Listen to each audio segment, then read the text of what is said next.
A recent study, released in late May 2023, suggests that sucralose, the artificial sweetener commonly known by the brand name Splenda, may be genotoxic and damage DNA. Although the study was conducted in vitro in a petri dish, the findings raise concerns about the safety of consuming sucralose.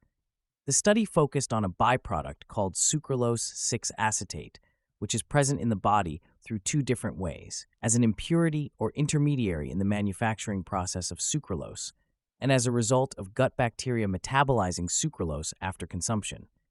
The study found that sucralose 6-acetate affects gut cells independently of gut bacteria, damaging epithelial cells and breaking down gut junctions, leading to a more inflammatory situation.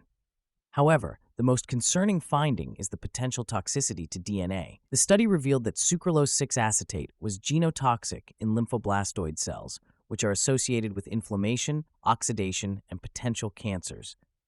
The amount of this genotoxic compound found in a single sucralose-sweetened beverage exceeded the allowable amount set by European standards.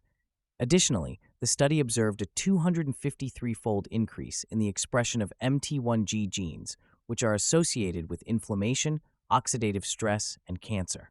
While more research is needed to fully understand the implications of these findings in humans, the author suggests that caution should be exercised when consuming sucralose.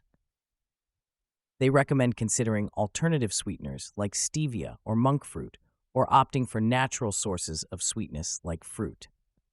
The author also highlights that the potential risks associated with sucralose may outweigh the benefits for those who are no longer overweight and do not have a strong need or craving for sugar. Overall, this study may lead to a significant shift in the perception and use of sucralose as an artificial sweetener.